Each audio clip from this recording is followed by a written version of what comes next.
Mr. Guy Free. What's going on, brother? Yeah, man. Another day, another dollar. You know, another hoop to jump through. Feeling like I'm Donkey Kong in this world of jumping barrels and running up ladders. You know what I'm saying? Yeah, well, I mean, that's the way it goes sometimes, bro. Yep. You know, So I'm doing my thing. Can't multitask complain. king. Multitask king. Yeah. That's what So happens. they say. So they say. Who would have thought all those years ago when I talked to you about coming on board that now every ounce of your free time would be consumed by some type of work and or the occasional recreational softball or frisbee golf. Yeah. Some people would say I'm psychotic. I mean, I wouldn't I wouldn't want to have a friend any other way, bro. Yeah. Like, what's wrong with this guy? Like, I mean, listen, I'm proud of us, right? We got a couple hours of recreation in over the past week together, right? I will say I was at what's up, Humberto? I will say I was at the family's house and we were doing some bio bombs calls the whole time. And I felt bad, but then I didn't feel bad because this is how my weekend went. My brother fucking held me captive. But So, we're gonna go. Gabri, 1 minute 33 seconds in. Oh well, listen, we got to average it out. So, anyway, no, so, he held me captive. At what point are you not even trying to not get us demonetized every episode? Is the question. He held me captive, dude, and he's like, "Oh, we're gonna go to your sister's house and just do a few things." Famous last church, and it's Friday night. I'm like, you know what? Got to get up in the morning at 8:30. I'm like, not a big deal. It's Friday night, and so I'm on the phone. Meanwhile, I didn't know that little something was him running wires through the wall with my brother-in-law, so my sister could get her cabinets in and the drywall could come in the next day. Mm-hmm. And you know what my sister said? She's like, "You should have called me." I'm like, that was my mistake. I trusted the Matrix and it swallowed my life.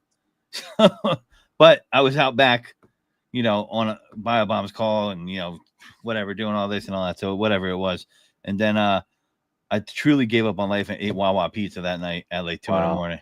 Yeah. Wow. Really? Yep. I got to deliver. I mean, my nephew pick it up. How is it? I've never had it.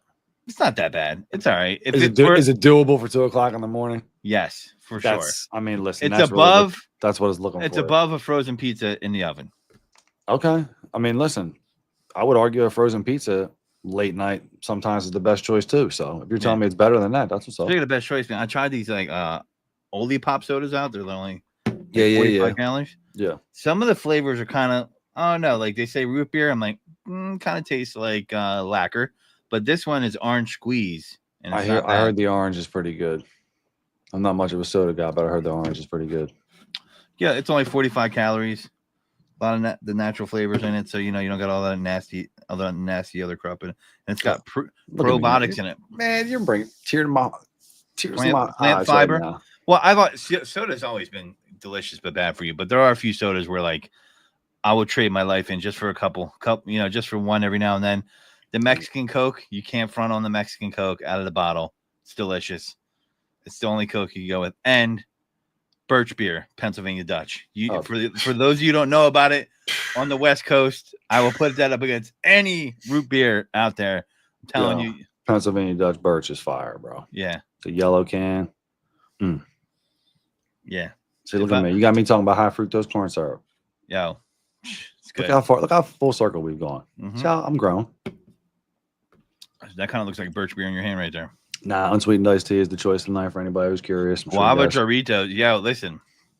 Is it Doritos or Doritos? Am I saying it wrong? I always thought it was Doritos, but I could be wrong. So, yeah. Well, we got someone that might be able to help us with that tonight, but we got a special guest. We got a fire topic that I know you guys are going to have some definite opinions on in the chat because I know how you guys roll. Yeah, we definitely got a cool guest, man. This guy's definitely close to BioBomb's heart, man. Yeah, man. Sure. He definitely, I would say, was one of the influences, at least with me. I know, and he was with Christian, but Christian had a lot more people he would talk to about going to MTE the first time. And, Juan was like, yo, you guys should really go down. Tim was telling you that too. A bunch of guys. Yep. So, Juan's one of the first guys. I think I met Juan by approaching him on TikTok with how I met a bunch of you guys and was like, yo, let's talk. And it was pretty cool. So let's bring him in without further ado. Yeah, Mr. Juan Gonzalez from All Season Detailing. Our Hello, guest. guys. What's going on, brother? Just nervous. Hey, man. Yeah, don't be nervous. Listen, if there's ever a podcast to go on, you don't have to worry about anything being too, serious. Is definitely ours. I mean, I don't. I'm sure you heard 1 minute and 30 seconds in, Godfrey dropped the F-bomb, and it's all been downhill ever since there. So nothing Do you you got to worry know about. how to properly say the Doritos? Are we saying it right? This is the Mexican soda. Is that what it's called? Jarritos. Told you. Doritos. There we go. All right. Jarritos. I got that There right. we go. All right, Doritos. Okay. Jarritos, yeah. So See? I've been into. Yes. So they have a bunch of different flavors, but they make a damn good sparkling water, like just clear sparkling do. water. And I've They been do. drinking the shit out of it. Like I'm talking like cases. I'm like that. If I find something I have like 4 cases sitting in my house right now. I'm not even joking. Of clear sparkling water from Doritos. There's a really good drink when you make a mixed drink, Mm. like tequila Seltzer. and what's it called? What is the other soda called? I can't remember the name of the soda, but you mix it, you drink it. It's pretty good, dude. Yeah, I mean, a club. I always like a good club. I mean, I'm typically I don't do as much drinking as I used to do in the past, but when I drink now, I usually too. I do Tito's and I usually do water, right? Every once in a while I'll do it with club, but typically it's like just Tito's, water, and a lemon, fresh squeeze of lemon on there. Nice and simple for Yep. me. I feel like I'm hydrating myself and at the same time, drinking. So Mhm. Yeah, I see Juan at like every MTE or SEMA now. listen, man, this So guy's all someone's- over the place. First So of I all. run into him, or I'll just ask him. But the funny thing is, that every time I see him, I'm like, "Juan, you look stressed right now." Like, what he said, yo, I'm like, chill. Like he's like, yo, like he's in it. Like maybe not MTE, but SEMA. You were like, I felt like you were working at SEMA, man. You Dude, were like, I was exhausted at SEMA. yeah. Those are things will burn you out for sure, dude. But I mean, listen, out of anybody we know in the game, you're one of them cats. You're traveling all the time. You're doing trainings. You've been an integral part of the IDA over the past, 3 years? Since 2022, that's when I became an RT, and also 2022, that's when I became a board member. I'm also a board member. Yep. So I'm saying, like, you're basically doing everything. Now, on top of that, you run your own shop, right? Yeah. You're getting Yeah. ready to celebrate at the end of July a 10 years. very big monument for you. So we're definitely going to give you some respect for that one for sure. Weren't you like trainer of the year or something for? Last year, yeah, I was training of the year, and this July I will be 10 years training people. I tried to storm the Not stage and be even like, "Yo, that's my training cousin," but people, doing wouldn't let trainings. me do it when you got the award. I was like, "Yo, I want me back." Dude, listen, the list of accolades just goes on and on and on with you, man. I mean, I guess the first place that I want to start, obviously, I mean, because we've talked and dug into our relationship, right? But I mean, for everybody who doesn't know, kind of a little bit of your backstory, like, give us a little recap, like what got you into the game, obviously, the trials, tribulations, and then what made you continue to want to keep pushing yourself further and further and further and kind of, I don't want to say overextending yourself, right? But making sure that you were continuing, whatever path it was you were trying to get on from when you first started, because you don't stop. And I know the reasoning behind it, but I want to have you share it with the people. Well, I was a salesman. I always worked in sales, and there was a time where actually the economy it was actually pretty crashing down. It actually crashed down, and it was back in, well, everybody started feeling in 2008, and then 9, 10, 11, 11, it was when it was actually bad for Idaho, and I felt like I was working like 5 times more to make 3 times less, or the other way around. I was making less, so I was working more and making less. And when I say I was a salesman, I worked from selling cars, used cars, to managing dealerships. One of the So biggest you use car sales. Yeah, a car salesman. Well, I mean, I worked the radio station. I sell advertisement for the radio stations. I sell advertisement for T. I sold time sharings. I sold cars. I sold house. Yeah, I've been in sales since I can remember from school. And when the economy kind of hit, it was is when I actually had an accident, and I couldn't work for the longest time. I actually broke my collarbone with a 4-wheeler, And What type of 4-wheeler? I don't even know. It was actually the first time I actually drove one. Oh, dude. Yeah. Terrible story. I hate to hear stuff like that. Yeah. And We used to next ride thing you back in know, the day.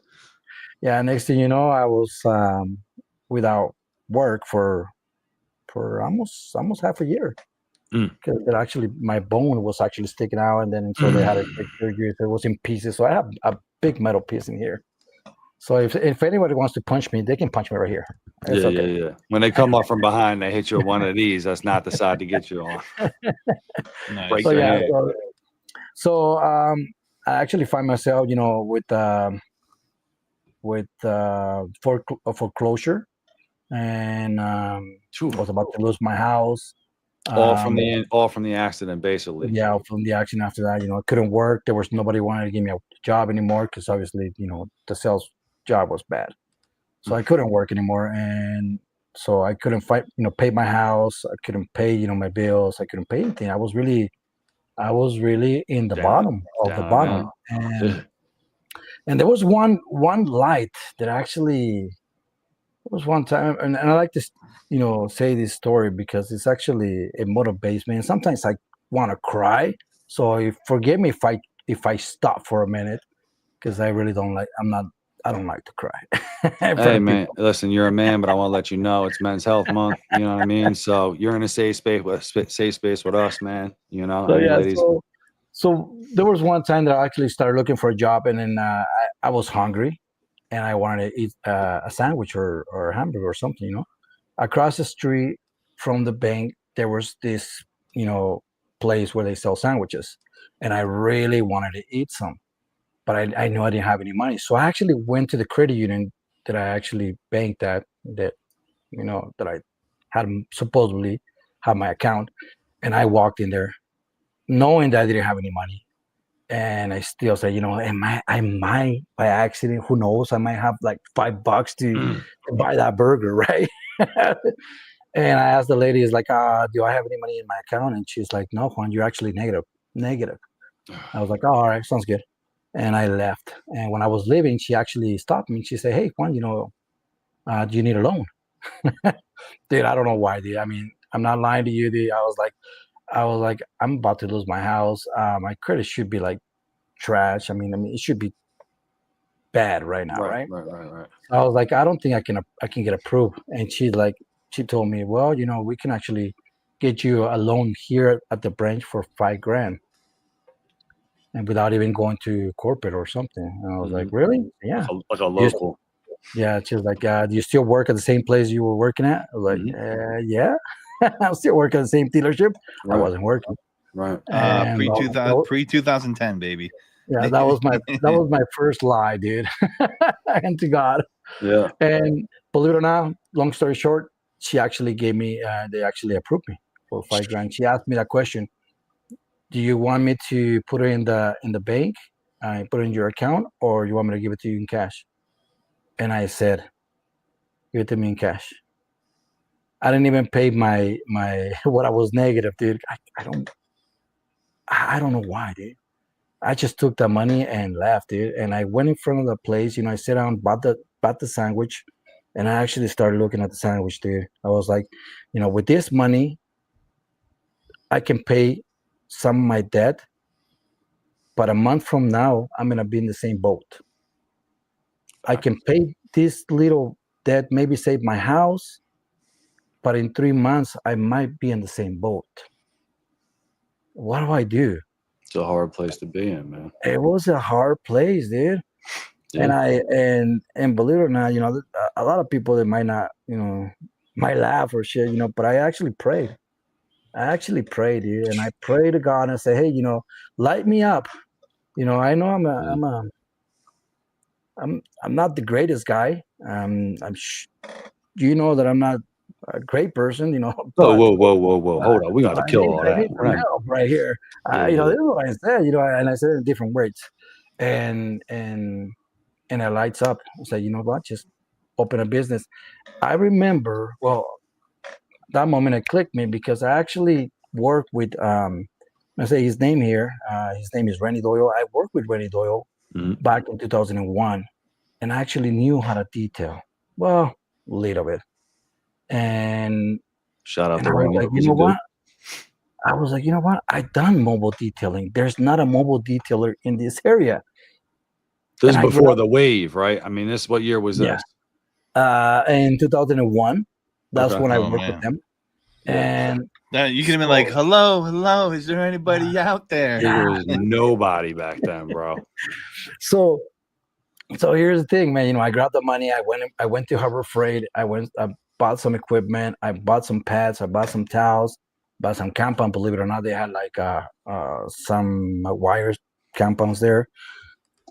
I went to a store that's called The old beige bottle, yeah, the mirror glaze or whatever. Yeah. yeah. They had the. I went to another store that's called Cal Ranch, where they had the water tanks.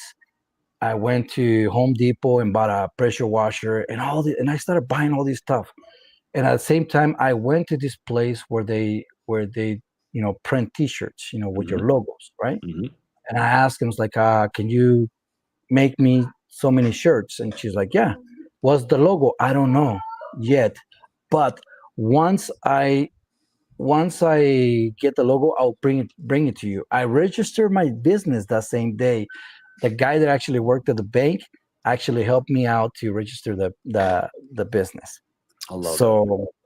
So everything happened in the same day. So when I went home in my truck with all my stuff in my truck, I showed up to the house and my wife, she's like, what is that? And I was like, She that's, thought you went crazy. I was like, I got a loan.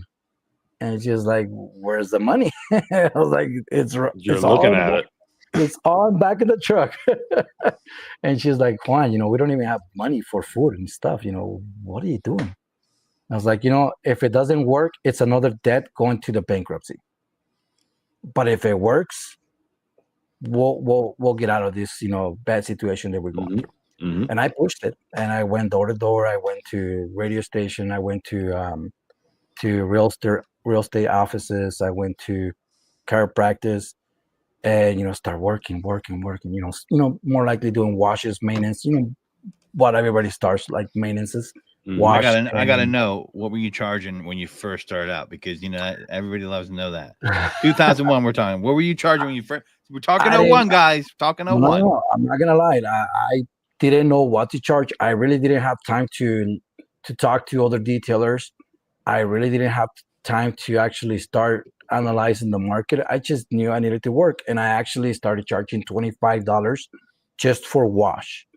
$25 to $35 for bigger vehicles, and then I started introducing vacuuming and everything. So I started doing more. Um, but then I started doing interior details, and interior details I started doing charging. I think it was like $100 for interior detail. How'd you feel when you And first started? Like, I mean, when you were first going, I mean, listen, you had this major low point, right? Mhm. God is great, came upon you with the loan. You made a decision while you were eating that sandwich. It wasn't going to be to pay some of the debts. It was going to be to make a decision. So, like, you got home, talked to the wife. She might have thought you were going crazy, whatever. But like, how was that transition for you to like what? A lot of people want to start their own business and are in the same situation, right? Mhm. Where, it doesn't matter that it was back then, even today, right? It's like you're scared, right? But like, Yeah. I mean, were you just at that point where you're like, I just have to make a change? Is that kind of what? No, and believe it or not, I didn't even want to detail. I didn't start Right. this business because I wanted to start this business and I wanted to stick with it. To be honest with you, I started this business and because I knew how to do it, and it was just like a temporary thing until I can get back in my feet and find another dealership where I can become a sales manager again. Okay. So it was like, okay, once I get another job, I'm just gonna jump out. Okay. Okay. And but it took me September because believe it or not, it was September 11 when my business got registered Wow. the day. But we don't celebrate on September 11. Right. We Right. celebrate on Right. Of September course. 12. But in my business it says it's September 11. Um, September 11 to November, the end of November. No, the end of November. I was caught up with all my bills. I paid off the $5,000 loans, and I had Shut up. enough money. Yeah, no, yeah, dude. I had enough money to go to Mexico for vacation for a month and a half with my family, and I had paid off all my bills all through February, just in 2 months and a half. And that's when it clicked. That's when it clicked. That's when I clicked, and I said, Huh. "This is a business. You can make money out of this." Yeah. And then I started, getting more educated.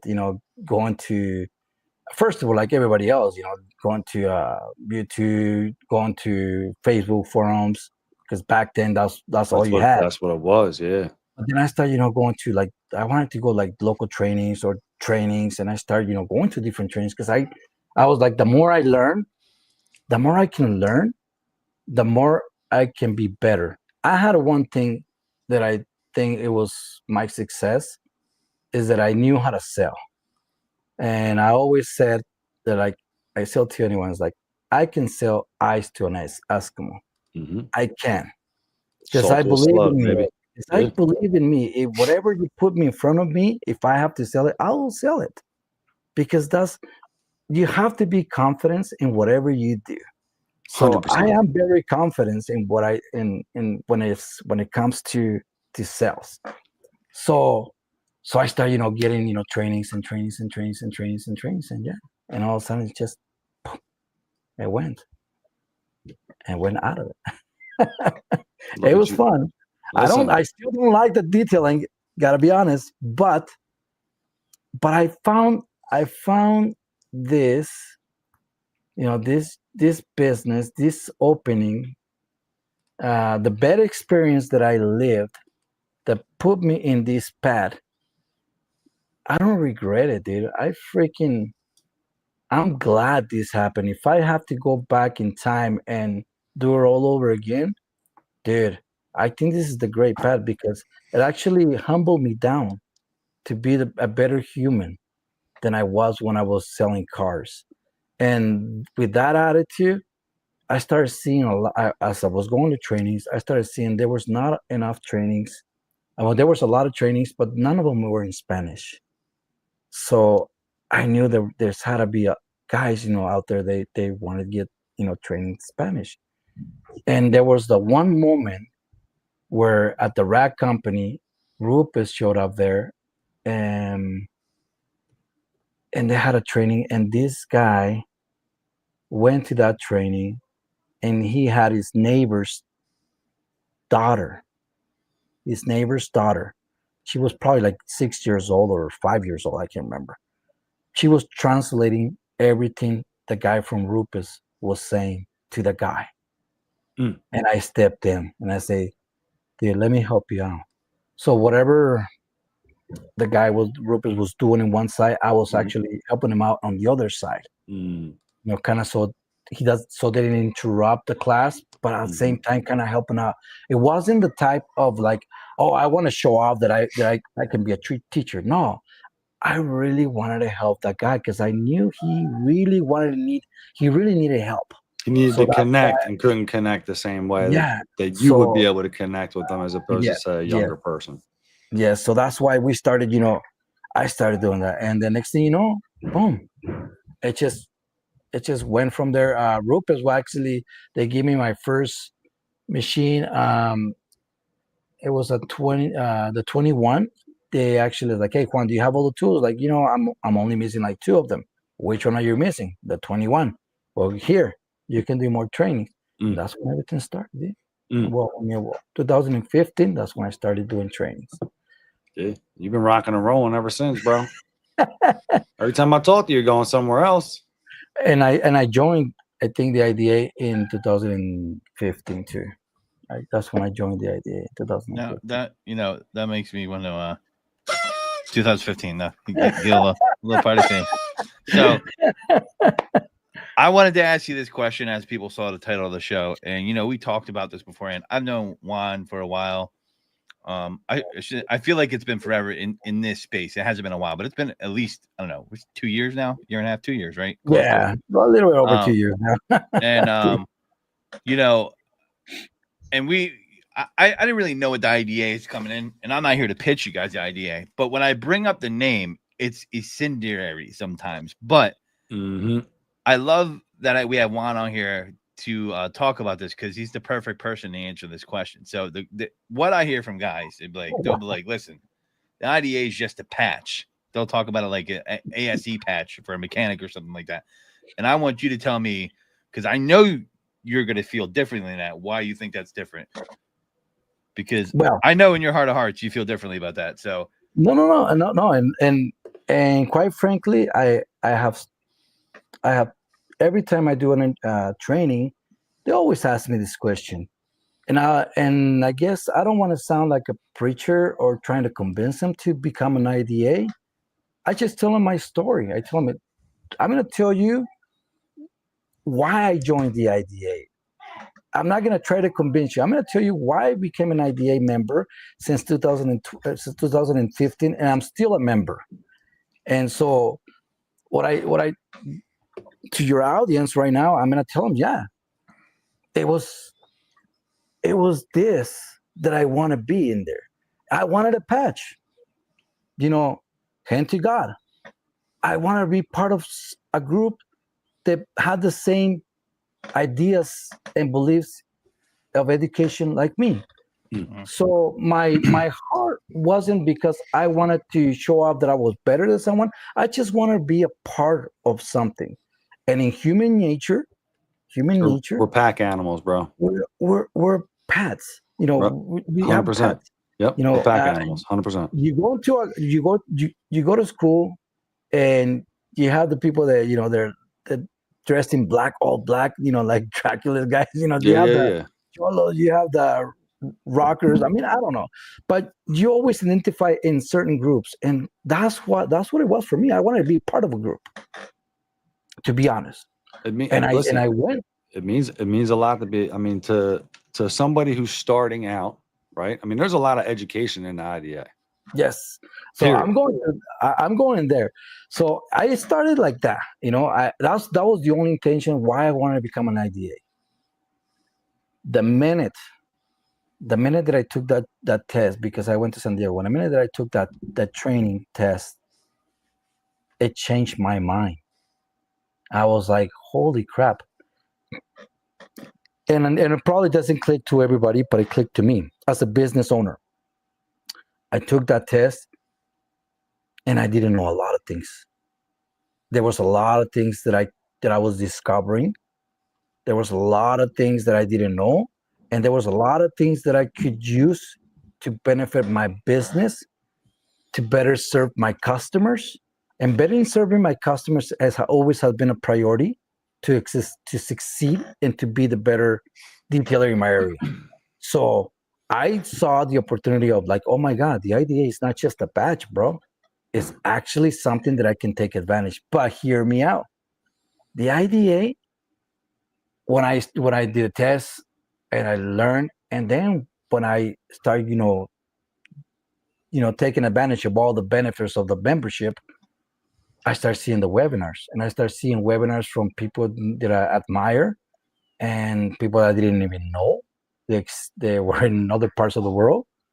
They were so knowledgeable, and I watched one webinar and I watched it again, and you have no idea how many times when I'm in a situation with the customer or with the vehicle, that I always go back to those webinars and actually refresh me.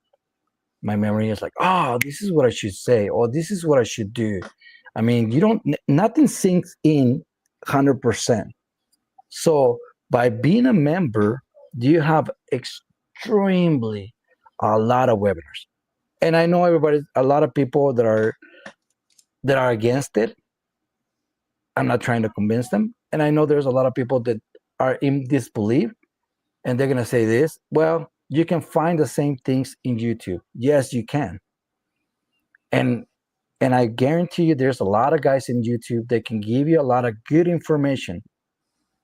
But to pick that good information out of 100, excuse my language, out of bullshit hundreds, it's going to be hard. And then you might pick the wrong answer. I mean, the wrong person. Yep. And and you'll mess up a car. And trust me, that's how a lot of us learn. One of these people, Mm. fake detailer. Shout out to So those.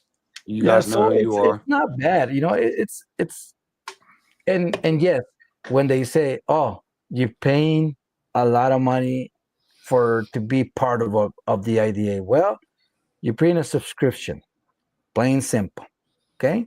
But you're paying a subscription for education. That's what I You're was just paying a gonna say, dude. You're subscription paying for for education. your business. Sure. So, and guess what? It's a tax write-off.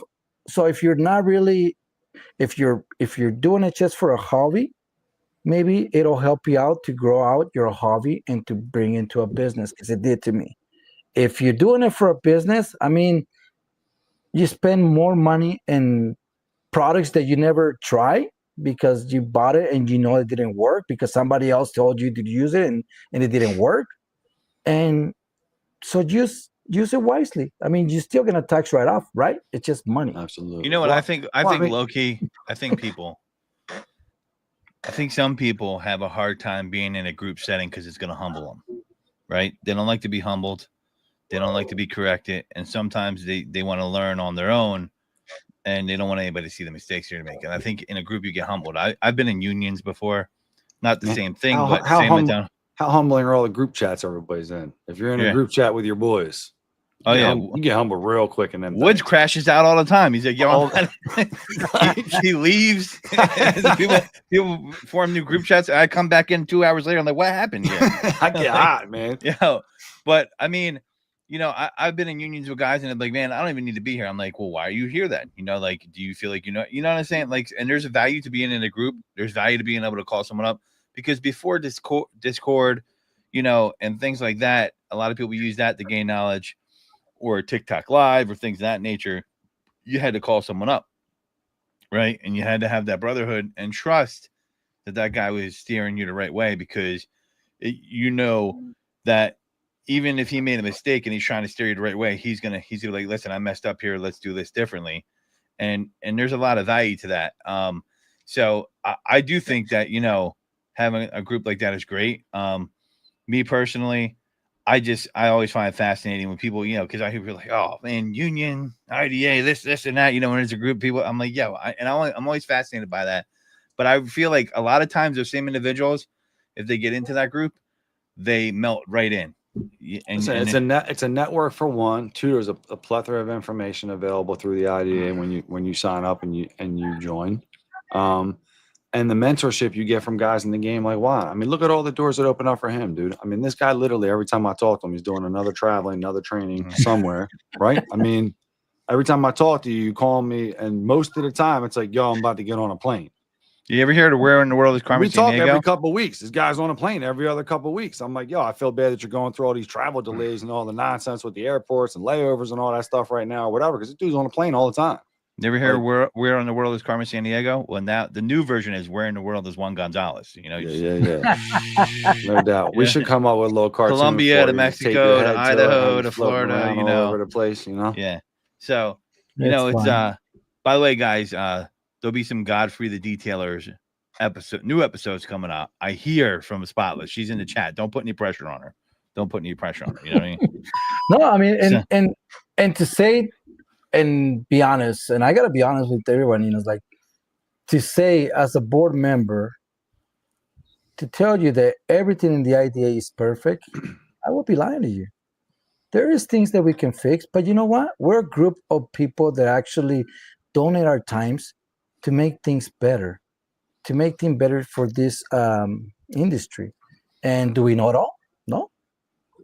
But the idea is made by detailers and brands that actually they care for the industry. And there is a lot of guys that have been members and they have never took advantage of the benefits. And there is a problem, and I have mentioned it too. It's like, hey, I think one of the biggest problems as an RIT is that we conduct this training class, right? We train people, but then we just do the test and it's goodbye. Here's a certificate and goodbye. No, I think we need to do more than that. We need to okay, here's the next step. This is how you get into your webinars. This is how you get into the education. Sometimes, we lack from knowledge, but it's not that we want to do it on us in bad, but it's a human nature. We're always learning, and we see our mistakes and we try to fix them. And that's what bottom line is. If we're doing something and we're not doing it, and we just want to do it just because it's our way, and you ride this bus or not.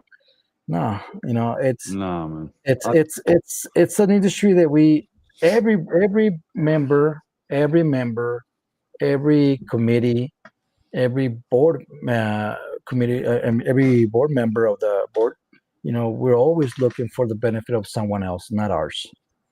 Yeah. We're always looking to lessen. And again, there's problems like anybody else. I mean, it's Sure, like man. Listen, we're all flawed individuals. Yeah, you got to try to figure that out, dude. There's two things I got to say about that. I mean, one, I want some of my core beliefs. I mean, the day you stop learning, in my opinion, or you're willing to learn, is the day you start dying. Period. Mhm. Right. So, like, Yeah. writing anything off before trying it, I think is foolish. Unless it's dangerous to your health or whatever. Something like that. Outside of that, I think you should try everything, even the shit you don't want to do. Because sometimes the shit you don't want to do leads to opening up different doors for you that you would never have possible. And another thing I believe strongly in, and I think the IDA is like one of their principal factors, is like you can't have community without unity, right? So like if you bring together people, this is the same for any type of class or any type of economic class or business, whatever it is. I mean, the more people you bring together underneath that umbrella of that industry, the better off you're going to be, right? Like, Mhm. one of the big things I got a big gripe with, man, obviously, is when the people have, they're attacking other people, right? Instead of building each other up, you're taking shots at somebody else. And it's like, you don't really do that. You know what I mean? Like, you got to build each other up. Our responsibility in this industry, right, as detailers, as manufacturers, as distributors, wherever we play out to be, trainers, whatever, we have to educate the people more that are in our community, right? So that we can then build up our business models and the actual industry, so that the regular consumer understands the value behind detailing, right? And you do that And through education. You do that through, these type of situations, having conversations, and, mhm. Like in 2020, 2020 marked a strong year for a lot of detailers. They closed down their shops, and we lost a lot of members. And yeah, I'm sure. but here's the thing: You grew a lot too, though, I would imagine, the we year grow a after, lot. dude. We have to reinvent ourselves. One of the things and I did push a lot the idea. I told a lot of guys, like, dude, you guys should joining the idea. Why? Because while we are over here, looking TikTok, or not TikTok, but well, yeah, TikTok. All these, we're doing TikToks, we're doing Facebook, we're doing all this stuff. We're seeing all these news. Over there, they're having meetings and group chats, where, hey, this is working out for me right here during this situation. What are you guys doing there to provide? Oh, I'm doing this.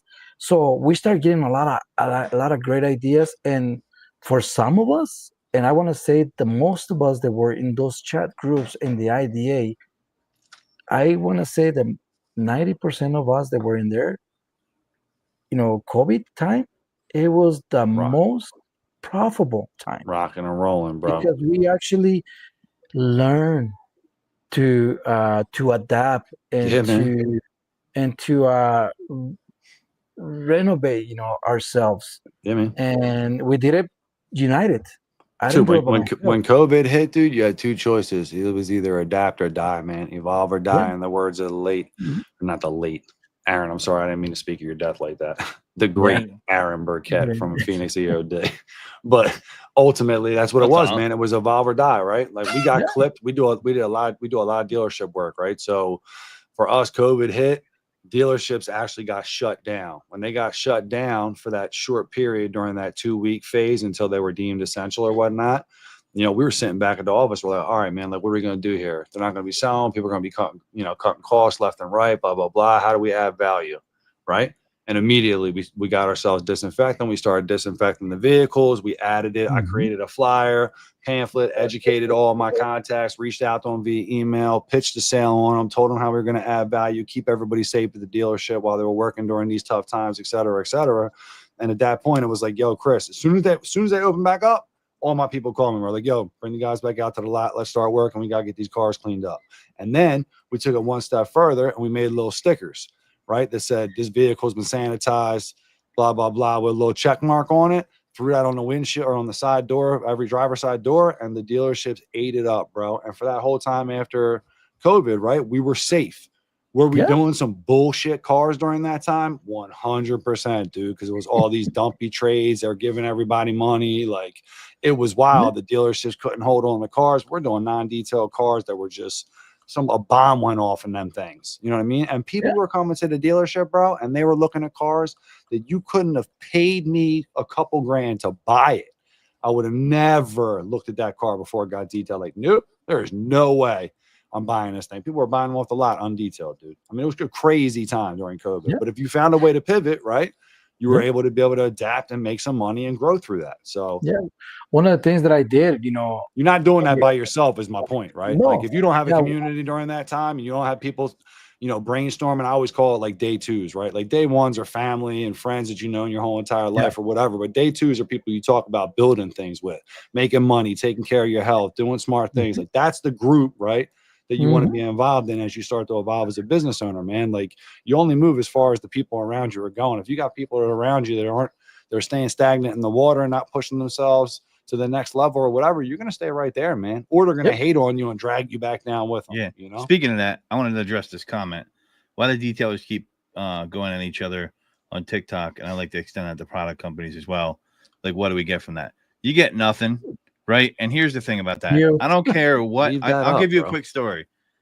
And Juan will relate to this, even though this question is going to be opposite later on in Fast AF Boy when you get it. But when I sold cars, right, we had a bunch of different brands in our lot. There was tons of dealerships on the thing I saw. And I would never be like, yo, they suck. That's why I'm better. I wouldn't put down. I was really hesitant to put down the other car brand, right, to make my brand seem like a better value, right?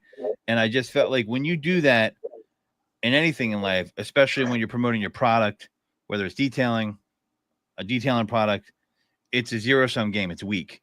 Because here's the thing. There's not a base to your energy being negative. There's not a base to what you've built to get that product up. Because once you get past that and that's all you have for it, it's going to crumble like a house of cards.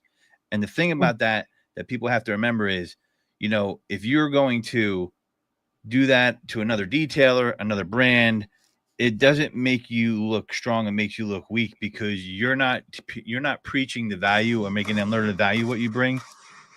All you're doing is bringing negative energy, and you're gonna make that person probably want to be like, you know what? Let me kind of like let me go check that other brand out. I learned that real quick. I sold Toyotas. I'm gonna tell you, Toyotas usually beat the crap out of most cars as far as longevity. So I was in an advantageous position, and I'd be like, listen, people will come to me and be like, hey, man, how come Toyota doesn't have a 100,000 mile warranty? I'm like, yeah, we don't need that.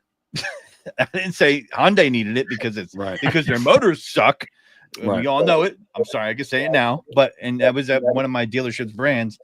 But I think people got to get away from trying to get up the ladder by stepping on others below them because you're it's envy. It's ugly. It's jealous. It's jealous. Well, no, if you see something, this happens anytime, man, right? You see a reel, somebody who's a rookie is coming out there putting a reel up. I seen this really young kid, man. He did like a black Sienna, Toyota Sienna. And he does the whole like zoom in real close and pan back, right? The kid's like 13, 14 years old, right? There was swirls all over the car, but it was freshly washed, right? The windows were clean. The kid was happy. Do you jump in the comments and there's a couple positive ones in there, right? But it's nothing but negativity towards this kid. And I'm like, yo, what are we doing here as a community? Like, where are we losing ourselves that we're not building awareness for everybody, right? Like, if you're a friend to somebody and you're following their page, Why is it when you're scrolling through, doom scrolling, looking at bullshit, you could throw a like to that, and you can't throw a like to somebody else's stuff? Why is it that it takes so much time for somebody to go into the comments and say, yo, Juan, nice job, man. That video turned out great, dude. You know what I mean? Like, keep up the great work, or that thing looks wet, or whatever. Like, why not build up your people? You might not be in California, might not do anything to benefit you, but that goes a long way to the person that got that comment. You know what I'm No, but you saying? could benefit someone, starting. I learned one thing a while back, not a long time ago, but a while back, and is to never give advice to someone. Always give tips. Advice, it could interpret to someone to the other person as an offense. A tip is more like a, hey, this is Take it what if you worked want for it. me, and yeah, take it as you want it. But to be clarified with this, with this comment is like, why does people need to feel? I learned, and I know that there's always going to be negative people in the world, and it's fine. I mean, I was negative. I was a negative person, and but I could turn to become negative right away if I choose to the comments or the words that comes out of one person offends me. If it's my choice to be offended or not. 100%. It's my choice to put attention to someone's comment. It's my choice. So Yeah, I choose to be positive and to always, and to piggyback on what you're saying, I like this comment right here. So here's the thing, like, if you have some structure to the critique, sometimes it's better to think about it than say it. Don't shoot off the hip. Sometimes I see a lot of cats out here just shooting off the hip with like half their bucket full of information, and they need to still look at the other half of the side. So, I would say to the devil's in the details, like, I've struggled with that too. You know what I mean? Like, and sometimes it's just better to kind of take a step back. And then, sometimes when you do that, they end up learning that on their own. And you're like, yeah, I was going to tell him that. You know what I mean? And you just but I mean, nature play its course. I think there's a way to go about everything in life, man. Sure. As you get older, I feel like honor and integrity is important, man. And as long as you can go to bed, lay your head on your pillow at nighttime, and feel good about the way you present things, handle yourself as a man, as a business owner, or whatever, I think you're doing a good thing. I mean, when you're doing something wrong, man, or you're taking slot tactics or being grimy about something or whatever. It's the same thing, man. Like, you're not going to go and sell your customer a ceramic coating if you have no idea how to polish your car. If you do that, you're just, again, you're bringing, I'm saying, there's dudes that do it, you know what I mean? But what I'm saying is, for the most part, I feel like this in life in general, there are more good people in the world than there are bad. I'm going to continue to have that energy, that vibe, and that mentality, and I'm going to continue to put my best foot forward towards anybody that I have interactions with in general, right? And I think that's just a good place to be as a person. You want to attack it with knowledge. You want to attack it with knowledge, and you want to have an even keel about it. Cooler heads always prevail. Misinformation goes. Sit on something for the night before you pop off the following morning. Because the thing is, if you don't do it that way, you could be 150% right. But if you don't do it kind of with like that positive energy and laid back, kind of calm, cool, collected demeanor, it's not going to land most of the time. And then the whole reason why you're in the fight just got canceled out. You know what I mean? Mm-hmm. I live my life. Shout out to Minor. As a stool. The stool that has 3 legs, right? And one leg of the stool being work, family, and God. And I know a lot of people don't believe in God. Amen. Say faith, but it's whatever you believe is. But I always go with that. My life is the stool. If I concentrate too much in my work, I'm leaving behind my family, and that stool is gonna fall. If I concentrate too much in my family and not God and not, not work, something's wrong. So I gotta give enough time, enough balance. Balance my time at work, balance my time at home, and balance my time with God. So that being said, it's like, if I have a problem at work or something related with work, I don't bring it to the house. It stays at work. I come in out the house and I don't bring my work problems, because there's a lot of people, and I was one of them, that will bring all my bad energy to the house. And there Yeah. was one time where kid was actually behind the door waiting for my kid. My daughter she was little now. She's not little anymore. She was waiting for me. She was gonna scare me. And this is a true story. She was gonna scare me. She wanted to scare me when by the time I opened the door, she was gonna pop out and say, "Woo, I scared you, Dad." Mhm. Right? You have no idea how long she prepared to scare me. Until the moment I showed up to the house. When I showed up to the house and I opened the door, and I was bringing all my bad energy from work to the house. I opened the door. That little girl scared me because she spent so much time preparing this. Look at this. Mhm. Look at this. And I opened the door and she scared me. And I said, "Get the fuck out of the way." Yeah, yeah, Excuse my yeah, language. yeah. And my wife got mad. And all of a sudden, all that energy got bad.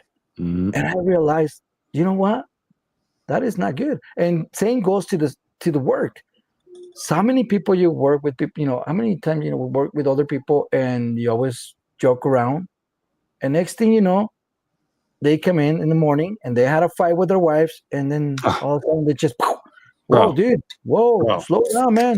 Like, Absolutely. so always, if you want to live a great positive life, man, it's like, dude, your problems at work, live them at work. Your problems at home, live them at home.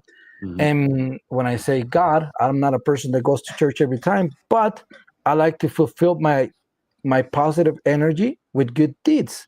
Mhm. So if I find myself in a gas station and I seen this person is struggling with his card for whatever X reason, I can say, "Hey, saw me now, boom." Yeah, yeah, yeah. Or a coffee. Hey, I just grab a coffee, talk to people, and when I see him, it's like, "Hey, I got your coffee. I got his coffee. Boom, boom." Yeah, yeah, yeah. You know what? I'm not doing something good for that person. I'm not looking to do something good for that person. You know what I'm actually looking for? What? To become more positive. And whatever I do something good for someone You in the feel good. very morning, I feel freaking great the rest of the Mhm. day. Mhm. Yo, you know So what? I'm actually looking for something positive to do. When you talk, sometimes I think like it's like a ghost go. of car salesman past. When you talk about certain energy, tell me right now, were you at the dealership still when you came and walked through that door?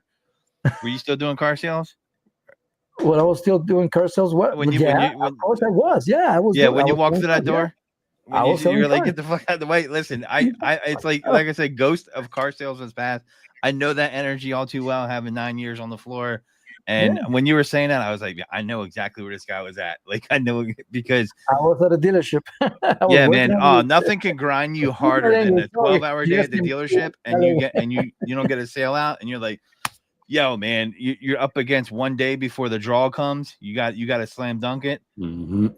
You don't know pressure like that, man. It's Oh tough. my God, So pressure. imagine doing a 12-hour day and making zero commission on the day. You're angry 9 to 9. You're like, this shit If sucks. someone wants an 8:50 p.m. test drive, I'm like, you want what? Yo, take the keys, Imagine get away from me. working, Get away from me. 15 days, like you say, 12 hours days. And then when it comes payday, you receive a check, but in front of the manager and the sales manager, general manager, and the team leaders and everything, in front of them, you open your envelope because they give it to you in an envelope, and it says $0, 0 cents, and they laugh, and Yo, it's like, I would have roundhoused him. I would have been fired. Yo, I would have ran. I Again, would have that's that ran against moment the right wall. there where you got to be happy that God's in your life because Yeah. you're like, you know Yo. what? If you weren't right now, No, I would have bounced off the Well, wall like the Ultimate Warrior I and flew still over have to death. that check, bro. Could have To been be all honest like, with you, I have that check.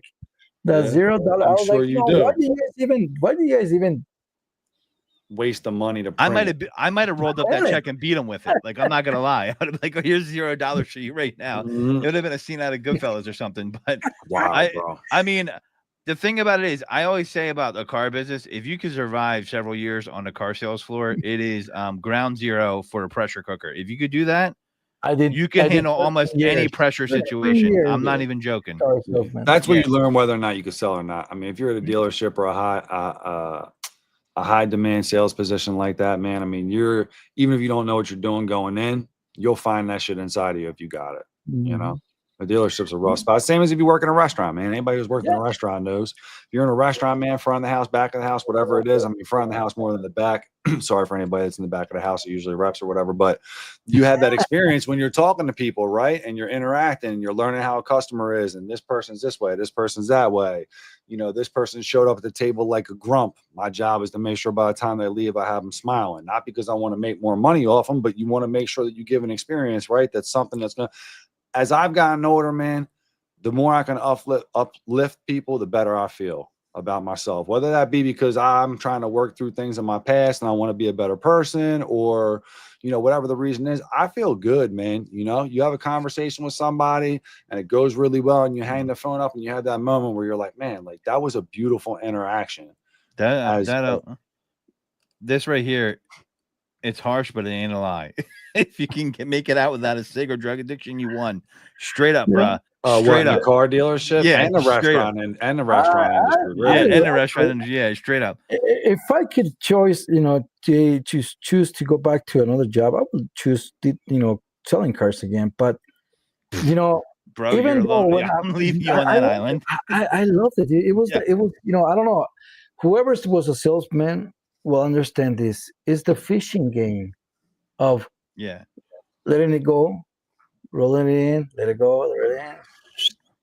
But I left like Barry Sanders. I'm like, I'm never coming back. I'm out. Yeah, but I got to. I mean, if you were a car salesman and you never took those trainings from Joe Birdie, you are not a true salesman.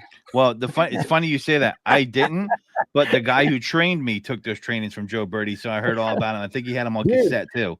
So, word to Pat. If it, you know, shout out Pat. I love Pat. What up, Pat? All those Joe Birdie's, you know, tips and techniques and sales techniques, I used them on people, and it worked. Yeah, it's funny you say that. Like, we'll get into a conversation about, you know, on TikTok Live with detailers, and you know, a lot of people know I'm not a detailer. That's why we got this Godfrey the Detailer series, you know, because I'm not, you know. But the thing is I bring a lot of sales experience in that world to it. And I think a lot of things that detailers need help on is they're always asking, what do I charge? What do I charge? What do I charge? Right. And it's building the value, and that Joe Birdie stuff, like the simple stuff, like the high low, right? You hit them with a high low.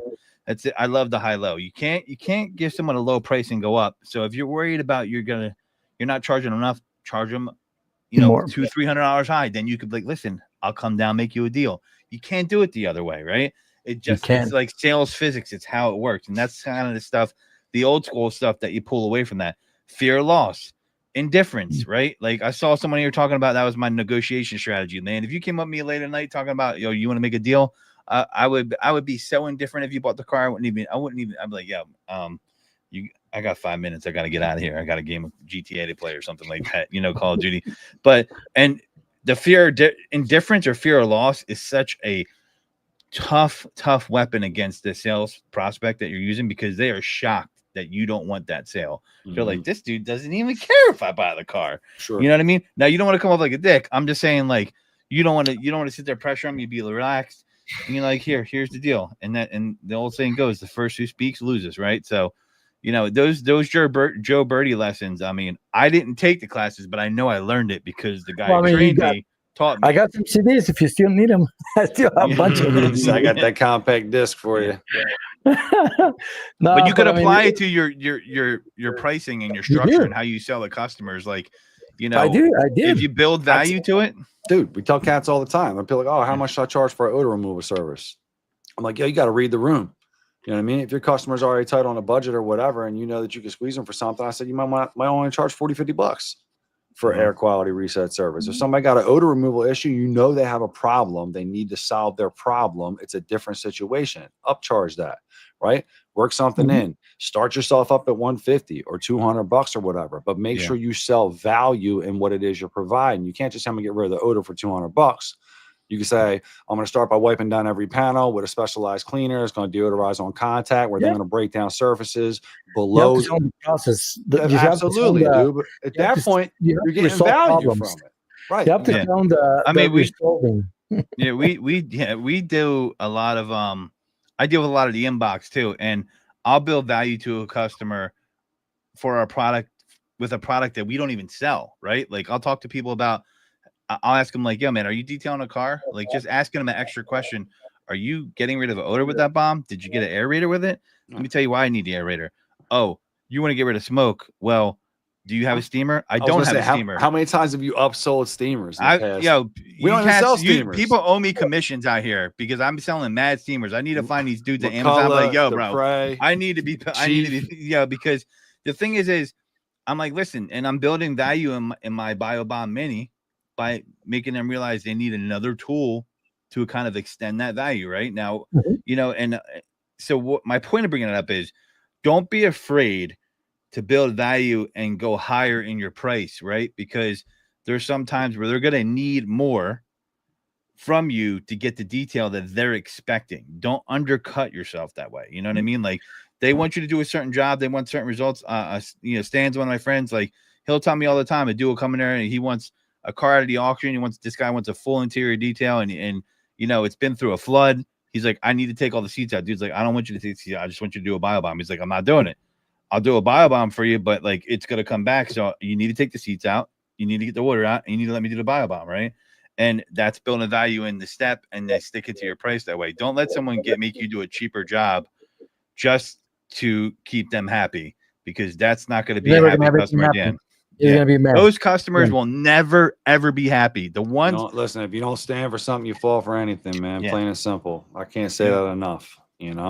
But to go back to that question of the how much do I charge? How much should I charge? The question is very simple. When they ask me that question, I can give them a tip. It's like my biggest tip that I can give you. It's know exactly what you want to charge. I mean, like, okay, how much do I supposed to charge? Okay, perfecto. How much do you want to make an hour? How much do you need to make an hour to pay your bills at home? Not your business, your labor cost. You need to find out your labor cost first. So how much do you want to make an hour? And how many hours are you going to work? And how many out of that, how much do you need a month or every 2 weeks to pay your bills and to be in a safe place? First, run those numbers. When you come up with that number, then find out your utility bills. When I say utility bills, people say, oh, I have a van. I have my own van. Yeah, that's still utilities. You still pay for gas. You still pay for insurance. You still pay for insurance. You still pay for cell phone. Yeah. You still pay for advertisement. You still pay for a bunch of other stuff. So You know who dropped the We video? didn't even get the chemicals into house yet. You know who dropped the video the other day? That's product. That's Mhm. another thing. That's like monthly bills that you need to have every month. Operating If you expenses, close man. You have to if you work that stop- out. If you stop this month, if you don't do anything this month, just because you have your own bank, your insurance is going to charge you a month. Your bills, your internet is going to charge you a month. So you need to integrate all those bills, and then from there, analyze what's your hourly rate. Once you realize that, then you go into your, okay, I'm going to do interiors, and it takes me 2 hours. Well, labor and utility bills, it's about $60 an hour. So that means it's $120 minimum. Then we add up the product cost. Well, And maybe it'd be like $10 of products, boom, for the portion of the vehicle. Then you're looking about what, 130, say 130. And if you're charging $75, are you making money? You're not. You're killing yourself. You're not making money. You it's like saying, oh, it's okay. It's like telling a person that works for you, oh, I'm sorry, I'm supposed to charge $130 to cover your labor, but this time I'm just not going to pay you for labor. Do you think they're going to work for you, or you're going to work for someone? No, start paying yourself for. Yeah, before I you used to start see doing car like dealers that. try that all the time, and people do not like that. Yo, man, we didn't charge enough for the accessories. Customers like, bump you. That's not what you told me. You know what I mean? So, but someone, I see all the time. Dirty the Dreamy dropped a video the other day. Shout out to Dirty Dreamy. He was talking about, yes, I have to charge you more so I could pay for benefits because this is a backbreaking job, and I didn't think about that. He's putting into his price the benefits maybe for his employees and him. And that's part of your cost too, right? And he's like, yeah, and this is the contract between me and you as the customer, so I can keep doing this job for you, right? And that's a lot of truth to that. Guys have a tendency to forget this, right? And this is a cold hard reality. I learned this back in the day when me and my boy started a mobile detail company. We're business owners, right? But the reality is this: we're self-employed. We're self-employed. So if we don't work, we don't make money. That ain't really a business owner, right? It's a and that hurts to hear that, understand that, come to that realization. But once you put that in your mind, all of a sudden your perspective changes, right? And you're like, all right, cool. How do I set myself, position myself? Shout out to Roberto Sanchez over in Cali, man. I mean, that's my guy. This dude wakes up. He's at his first lot every day, or his first card he's doing for a detail every day, like 5 o'clock in the morning. You know what I mean? And the guy bangs out 3 cars before 1 o'clock or whatever. And he's busy every day. His schedule's booked out for 2 months. This guy's got plans. When he takes vacation, he already knows. His people know. Everybody knows. He's sliding right back. I mean, it's like, at that point, you understand that if I'm not working, I'm not reaching my goals. If I'm not planning, if I'm not breaking down my costs, my operating costs on a daily basis, and knowing what I'm turning profit at the end of every day, what good is a $2,000 day if the next 3 days you don't do shit? You know what I mean? At that point, you just broke it down over the course of 3 days anyway. So it's like, okay, cool. You got 2 days off, which is fine if that's what you want to do. But you can't be you have to build. Being self-employed, you have to build on that. If you don't have that mindset and understanding, I just feel like you're not going to be in that position to set yourself up in the long run. I don't understand this question. Well, listen, this person's Spanish too, and they're like, I want to know how Juan deals with the duality of Spanish and English detailing communities. What's duality? Like dealing with both Spanish and English speaking clientele, I guess, because obviously you cater to both. I mean, obviously being bilingual, So to sidebar that, right? And I mean, this is whatever. Like Apple just came up with this new thing. They did their release conference yesterday or whatever, and I seen some highlights. They got this new thing, dude, which I guess is going to kind of throw a major curveball to everybody who does bilingual and gets paid like kind of extra money for the position. But they're coming out with this new things like audio transcribe. Thing that where you're having a call, I guess as soon as you get done saying your sentence, it translates and then it says that to the person on the other end in their native language. And you're actually going to be able to start having these communications back and forth, which I think could be really helpful for, say, us, right? Because I've hit you up multiple times and said, yo, dude, can you do me a favor? Like, be my wingman here on this situation to make sure I'm articulating myself the right way, because there's been that language barrier, right? Like Carla did the same. But this kind of technology is going to help you now, you and a lot of different business to be able to communicate with new distributors in other countries. And it was actually a hard position, And dude, our Spanish speaking clients alone, the part they are to our business that we have for BioBombs in general, I mean, it's unbelievable how big the Spanish community is in detailing. It's unbelievable. I mean, especially West Coast, California, you know what I mean? Vegas, like all these areas out towards the West side, like West Coast. It's all Spanish speaking. And I think like for us, I'm really excited about it myself, because I'm going to be able to really kind of. I just got back, just right now, just got back from Washington, Pasco, Washington. It's up there, dude. It's like up north, right? And to be honest, that place, I felt like I was in the border, dude, because everything was in Spanish. Everybody speaks Spanish. I mean, it was like, dude, am I in the border? Like in a border town where, like California, south, down south. That it felt that way, dude. I was, to be honest with you, I thought it was gonna be like Idaho. Like, yeah, there is some Spanish, speaking people, but it's more likely everything's in English. Yeah. so I was amazed. We gotta break out that fast AF way. It's getting about that time, We're getting the crowd's getting restless. So check it out, right? We got this little segment we do. We're gonna rip off a couple questions for you or whatever. Just real fast, top of your mind, choose one, the other, say neither, both, whatever, but let's just get this thing started. Rapid fire, baby. I got you. Fresh AF, boy. Fresh AF, boy. I don't think you have any idea how fresh. I really am. We changed it. Nice. Estoy fresco as fresco. fuck. So I love it. All right, nice. Look at it. That's what you were doing all weekend. Now I knew you were. It wasn't all weekend, but I just Yeah. sat down an extra 15. I'm like, dude, I gotta do something to get rid of this. We've been cursing on this thing for a while. My Yeah. put something in there. So, favorite BioBar scent. What? Favorite BioBar scent. Shoot. I don't know. Which one? I don't know. All right. All right, listen. Well, Listen, I know which one you smell. You smell fresh AF. That I know. Juan's always gets the fresh AF when we send him stuff, so he don't really have much other of an option. He's a bomb dude and a minis dude. Yeah, I'm bombing. Yeah, I mean, yeah. Sorry. It's all right. -1 point. All right, so the score is gonna go up. All right, so MTE or SEMA, which one? You got to pick one. MT. Okay. Why? Because it's more related to detailing. Intimate. It's intimate, right? Yeah. SEMA's a monster. All right, rinseless or nah? Rinseless. You a I did rinseless guy? rinseless when I was doing in the wintertime. Gotcha. Okay. Crocs or not? Not. Nah, I didn't think you were a Croc guy. All right. We're all team no Crocs over here. Favorite polisher? Flex. Flex. Okay. At 3401.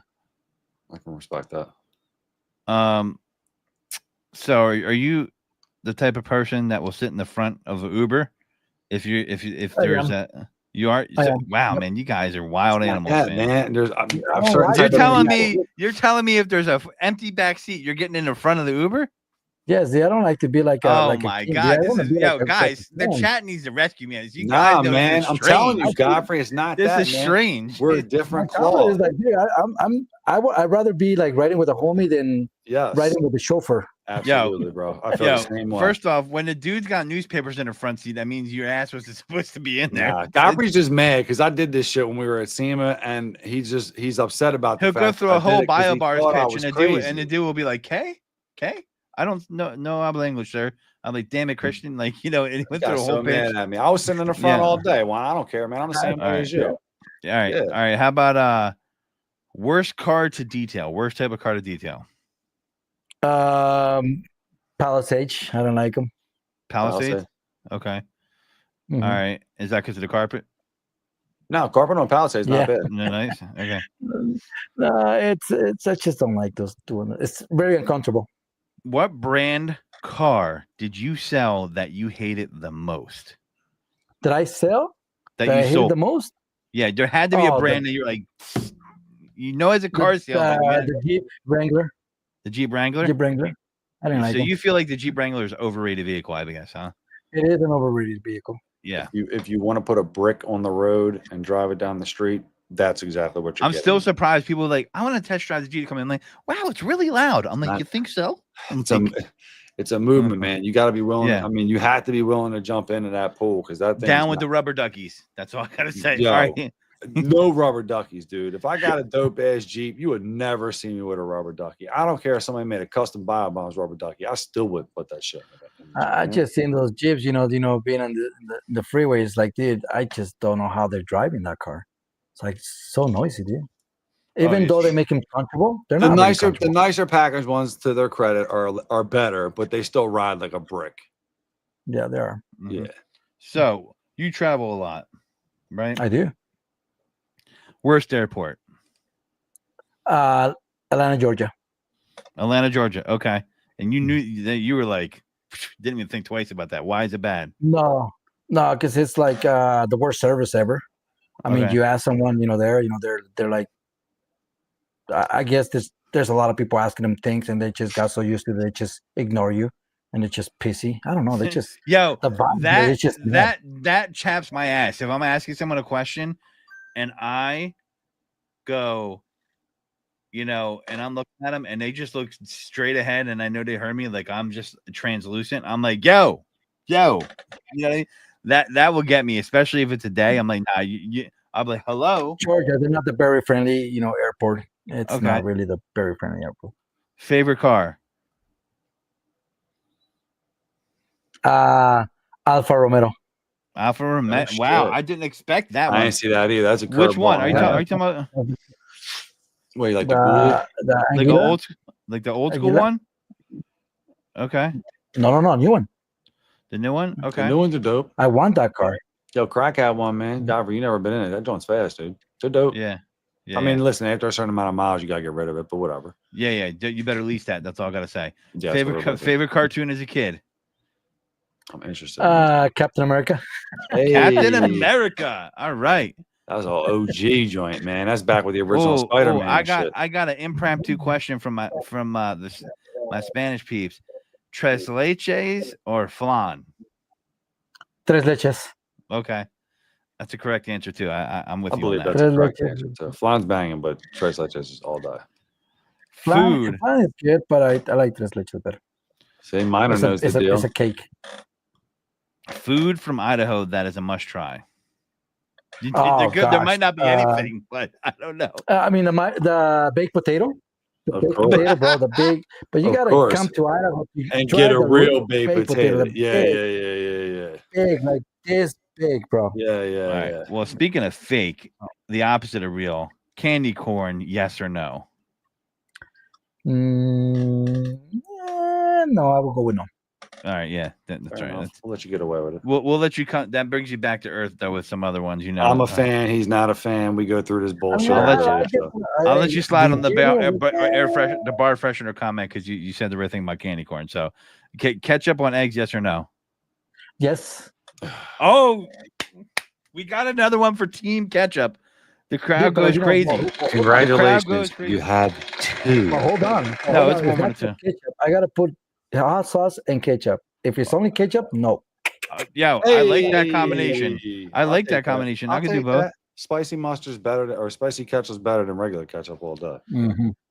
All right, so ranch, do you use it? And on Onion rings.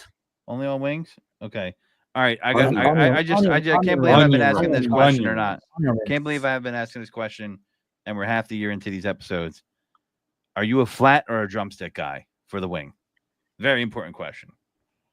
Flat? Are you a flat or are you a drumstick guy when you eat the wings? The flat, you know what the flat is, right? We call it the flat. And then there's the chicken drumstick. The drumstick The of chicken the wing. wing. Yeah. So you got the drumstick, and then you got the flat. That's the non-drumstick. That's the wing. Oh, One okay. bone, The wing. one The bone, wing. or two bones when you eat your wings. Which ones do you like better? So The wing. Yeah, there you go. That's what I'm saying. I became a flat guy later on. I'm a convert. I would say I used to be a wing guy. Now I don't care. Yeah. It's whatever. You know, Ranch I is mean, for but if you horses and can- cows. Yo, listen to this. Yo, listen to this craziness down here. yo, man, listen. Umberto's the shit, man. That guy got good taste. I can't be mad. He got. Speaking of good taste, Oh, I apologize. This is just a question. I yo, have. the chat has been asking for it. Do you see what the public wants? No, it's just the. I can't. Sneakers thing. It's such a Down. bit. It's What such. is It's that? such. It's. So there, Oh, the Snickers bar, vein up, or do you eat it up or do you eat it down? There's the tire tracks on the bottom, the vein on the top. Some people like to go cheek to cheek. Some people like to go, regular. Regular would be, you just eat it the regular way. It comes out the wrapper, and then some people flip it upside down. The question is, what way I do don't you flip like it up. your Snickers? I don't flip it up. I don't No, flip it down. Yeah. He just eats it like a normal human being. just normal. All right, cool. Some people are Just like, call it normal. listen, Just call it someone- normal. It doesn't have to be someone- called vein up. It could just be called I eat a Snickers check like it out. fucking normal person. someone likes vanilla. Listen, you're getting us demonetized over here. And we almost made the I'm past the 1 hour mark, bro. The YouTube. rule is after YouTube has 1 a hour. special occlusion for me. There's a tariff on my You FUs. said it in a minute and 30 seconds this week, dog. So someone's got to like vanilla ice cream, and that's why it sells. So that's all I got to say about that. But to each to his or her own. So poor Juan. Listen, Juan knows, man. He's seen some of the lives. Juan knows. He knew what to expect here. Please, man. Please. All right. So the most important question: Mhm. loyalty or respect? Loyalty. Hey, that's my guy right there. Okay. Absolutely. 'Cause You have to one be thing- loyal. Yo, listen. Loyalty, as far as I'm concerned, respect. It's never. You can't assume that it's there, right? It's a tough question. That's my thing with respect. Now I learned that especially over the past week or so. You can't assume it's there. You just Can you assume loyalty is there? no, but I'm I can saying like relate this if question I to don't this. It's like I can respect my enemy. Doesn't mean I have. Doesn't mean I invite him to my circle. I only invite people to my circle that I'm loyal to. That are loyal. So if you're loyal, you're getting invited to Juan's cookout. That's what he's telling you. You come into the cookout if you're No, loyal. I just feel loyalty is more like it's more Family. important than respect. Respect, you can respect anybody. I mean, you should respect you can everybody, respect- right? That's like you can respect your worst enemy, and because I mean, it's just out of respect, you just respect them. But Yeah. loyalty, you can't give them loyalty to someone that just been bad to you. I don't know. people say respect is earned. I feel like loyalty is more one of those things that, It's in more my opinion, is earned. loyalty. You know? Now these days, you don't see a lot of people understanding the word loyalty. Mhm. Loyalty is what's up. That's what. Yo, Respect that, bro. Much love on that.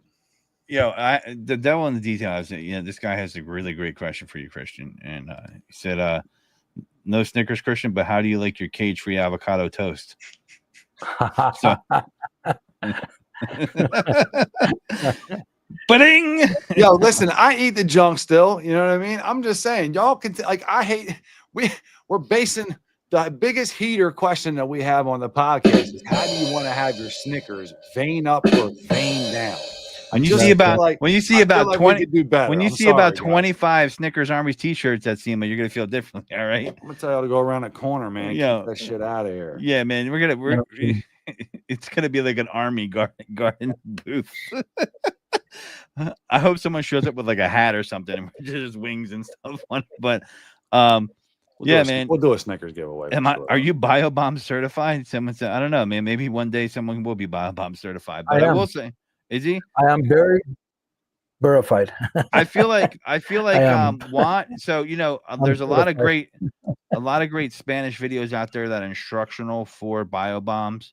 Juan's got the best, man. And Juan's got some of the best out there, if not the best. I mean, there's a couple guys that battle it out, and he did a really good job of one. And it's one that sometimes if I have to talk to a customer that only speaks Spanish through Google Translate, through WhatsApp, I'll use Juan's video as an instructional video. This is how you do it. Easy share. And side note, Juan, before I forget, man, thank you very much. I actually talked to Santiago today for a minute or whatever. So we're going to connect again, hopefully tomorrow or the day after or whatnot. Nice. So I wanted to say thank you for that. That was super kind. Y'all need to be Stan certified. Juan went out and did a training this past weekend, brought out some BioBomb stuff and got us a good contact to get in touch with. So I appreciate that, brother. That's the type of stuff that, I love about our people in general and kind of the people that we decided to gravitate towards and work with and kind of have relationships with. It's that family kind of like vibe, right? It's the good network. It's the do unto the others, as you know what I mean? Just be a good person. So, I appreciate the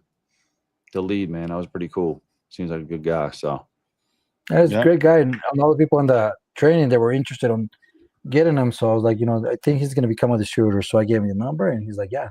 No, that's dope, man. I appreciate it for sure. Yeah, but that's it. That's all we got tonight, folks. Thanks for tuning in. Thanks for checking us. Same place next week.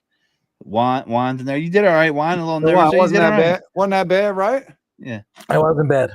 Juan's gonna take a couple shots of whiskey when he gets off this live. Yes. Hey, listen, man. It's been an absolute blast, brother. Thank you very much for coming on. Obviously, Thank you. Yeah, man, for sure. We'll have you back on. We're going to try to do something big towards the end of the year or whatever. Try to get everybody to pop on, kind of do a quick little something. And you going to SEMA, right? Yeah, well, before SEMA, I'm actually going to be having a training on July 25th, 26th. It's going to be my 10th year anniversary training. And you guys are going to be one of the sponsors. And again, thank you from the chapter of Mexico, IDA chapter of Mexico. Thank you guys for sponsoring. The BioBomb, you guys pleasure, actually sponsored, the meet and greet. So yeah, you guys been awesome. And thank you guys because you guys are going to be one of the sponsors for my training in July 25th and 26th. So it's actually the first time I'm actually announcing it. There's only 10 spaces, 10 spots. So please don't bombard me with a bunch of calls. So yeah, there's only 10 spaces. The VIP training, man. It's a very special one, right? The idea behind this whole training, you want to make it be a little bit more of an intimate experience, right? I mean, obviously, And guess celebrate. what? It's only going to be $300 to get in. And Yeah, you're going to get listen, a lot more if from anybody's this interested, site. I have Juan's number for a price. I'll give it to you. No, I'm just joking. I'm just playing. $5. No, I'm just joking.